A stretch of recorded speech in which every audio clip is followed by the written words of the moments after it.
Hello दोस्तों, मैं दुष्यंत परमार।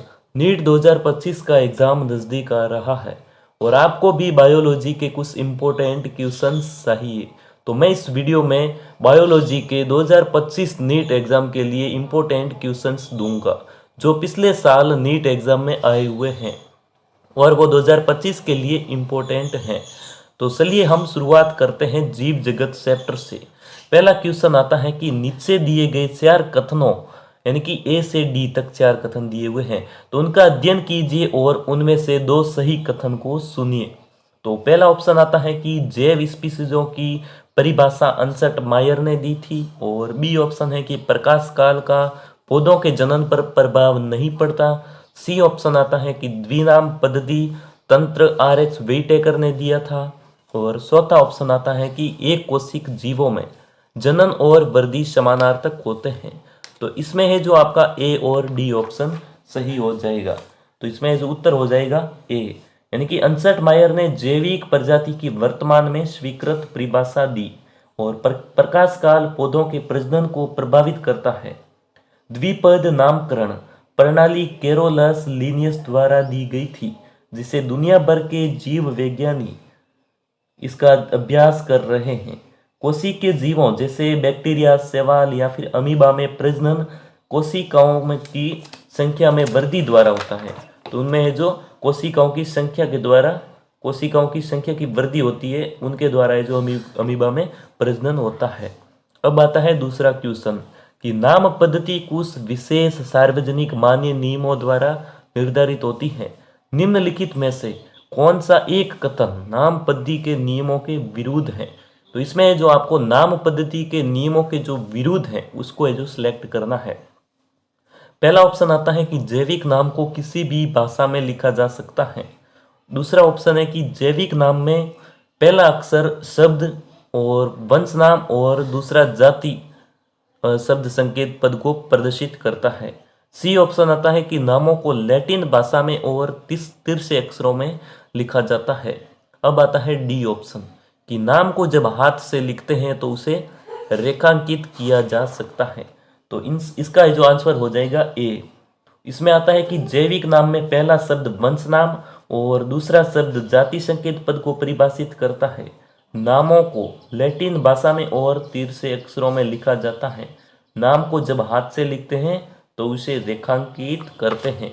इसका आंसर हो जाएगा आपका ए, यानी कि जैविक नाम को किसी भी भाषा में लिखा जा सकता है। अब आता है तीसरा क्वेश्चन कि निम्न में से कौन सा आईसीबीएन के नियमों के विरुद्ध है? तो आईसीबीएन के नियमों के विरुद्ध कौन सा है इन चारों में से, वो आपको सिलेक्ट करना है। पहला ऑप्शन है कि हस्तलिखित वैज्ञानिक नाम को रेखांकित करना चाहिए, और बी ऑप्शन आता है कि प्रत्येक प्रजाति का एक वंश नाम और एक जाति संकेत पद होना चाहिए।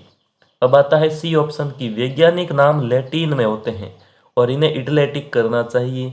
अब आता है डी ऑप्शन की वंश नाम और जातीय नाम छोटे अक्षर से शुरू करते हुए लिखने चाहिए। तो इसका आंसर हो जाएगा आपका डी। तीसरे का ऑप्शन हो जाएगा डी की वंश का नाम बड़े अक्षर एवं जातीय नाम छोटे अक्षर में लिखना आरंभ करना चाहिए। अब आता है चौथा क्वेश्चन कि आम का कैरोलस लिनियस द्वारा सर्वप्रथम व्यक्त किया गया सही लिखित वैज्ञानिक नाम का चयन कीजिए। तो इसमें जो आपके चार ऑप्शन दिए गए हैं, जिसमें से बी ऑप्शन है जो सही हो जाएगा। द्विपद नामकरण पद्धति के नियम के अनुसार आम का सही वैज्ञानिक नाम है मैंजीफेरा इंडिका लिनियस। तो ये आपका है जो चौथे का आंसर हो जाएगा। अब आता है पांचवा क्वेश्चन कि कौन सा संगठन जातियों की रेड सूची प्रकाशित करता है? तो चार ऑप्शन है। पहला आता है कि ICFRE, और बी ऑप्शन आता है IUCN, सी ऑप्शन है UNEP और डी ऑप्शन है WWF। तो इसमें से है जो रेड सूची को प्रकाशित करता है IUCN। तो पांचवें का आंसर हो जाएगा अपना IUCN, यानी कि इसका फुल फॉर्म होता है अंतर्राष्ट्रीय प्रकृति संरक्षण संघ। अब आता है छठा क्वेश्चन कि प्राणियों में वर्गी की वर्ग का कौन सा अधिक्रमिक विन्यास आरोही क्रम में सही है? कौन सा जो अधिक्रमक विन्यास आरोही क्रम में सही है उसकी आपको पहचान करनी है। तो आपका इसमें डी ऑप्शन सही हो जाएगा। पहला आता है जगत, संघ, वर्ग, गण, कुल, वंश और स्पीसीज। तो छठे में जो आपका ये सही हो जाएगा।